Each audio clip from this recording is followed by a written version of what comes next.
there is a kunda within our body, and a fire of consciousness is there at the Mooladhara chakra, and that has to be awakened and made to rise up. The kunda is also symbolic of the kundala, which is a earring that is worn in the ears. If you see the ornaments worn by gods and goddesses, you can see, like, I think, what do you call them nowadays? This. Jhumka. Not jhumka, this one, isko kya bolte? Bali. Haan. So it is a rounded shape that is called a kundala. Okay. So this energy is in a rounded, wavy and concentrated place at the Mooladhara chakra. The Kundalini is viewed or imagined to be like a snake. There is no real snake at all in the body. We all know that, right? Otherwise, I don't know what we would have done. But this energy is compared to a snake, because a snake, you don't know that it even exists until and unless it moves. Once it starts moving, you immediately notice it. Till then, even if it is there in a corner, you would not have even been aware of it. Okay? So, sarpa, the word sarpa, which is the word for snake in Sanskrit, also means that which flows. So, it flows, and that is why it is called sarpa. And she is lying in a deep sleep at the Mooladhara chakra. In the 1,000 names of the goddess, one of the names is Supta. She is sleeping in a deep slumber. Okay? And as spiritual aspirants, we are entrusted with the job of awakening her, right? At some time, we come to the questions like we were talking about, and at that time, we start doing certain spiritual practices or ways and means to awaken this energy. The 6 major chakras, there are many ways. There are some differences also in the way that chakras are explained, the positions. But the one that is most widely known is the one that is depicted here, the Mooladhara chakra, where when you sit, your body touches the floor or the seat. Then the Swadhisthana chakra is the genital center, Manipura chakra at the navel, Anahata at the heart, Vishuddhi at the throat center, Agnya chakra here, and Sahasrara. They are all mapped onto the brain over here in the Sahasrara.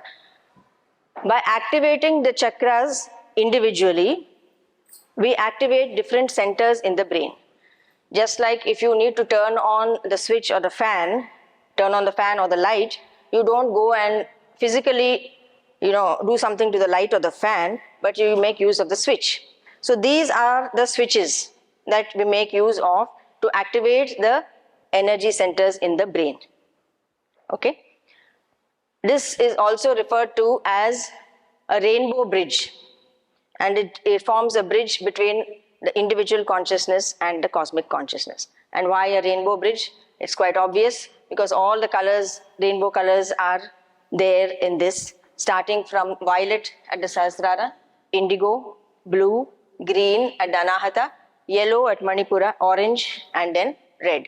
So all of this will be there. So the color of the chakra, where it is situated, and when it is in alignment or when it is in a balanced state, what are the qualities that you see, and when it is not in balance or if it is improper function, then what do you see? So like for Swadhisthana, if it is improperly imbalanced, then you have sexual addiction, depression, emotional distress, feelings of shame, hurt, guilt, anger, all of these things are there. But when it is in proper function, you have joyfulness, creative expression. So the Swadhisthana chakra, like we said, it is related to creation of another human being, but it is also primarily a center for creativity. That is what is the thing. So we know that the Kundalini is there for our evolution, right? So the 3.5 coils also represent the dreaming, sleeping and waking states, and then the 4th state, which is the infinite sequence of the tail of the serpent, is supposed to be like an infinite form.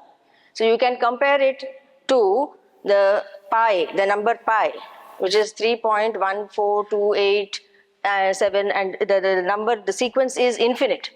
So the 3 represents to these 3 states, and the Turiya, the 4th state, is the continuation of the consciousness that is, just going in an endless sequence.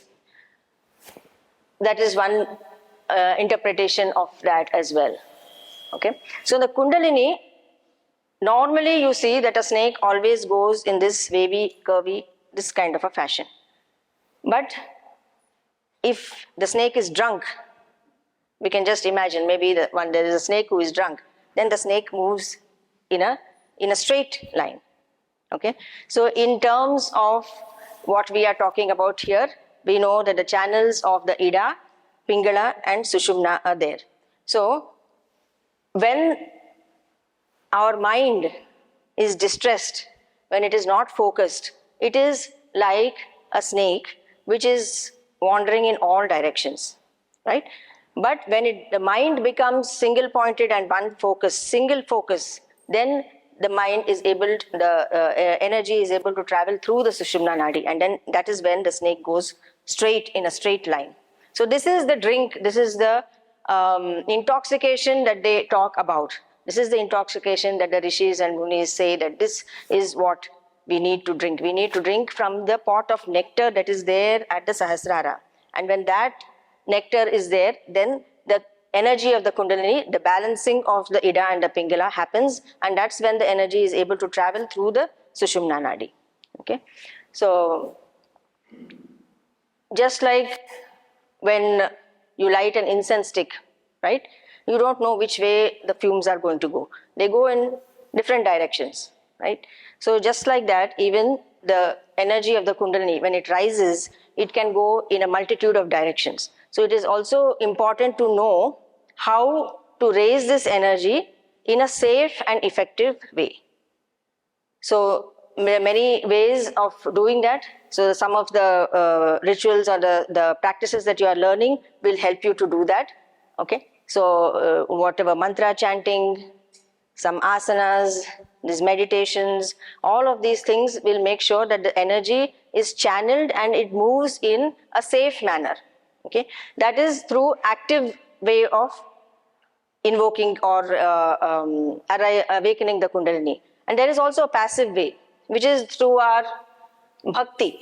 So which is just pure devotion.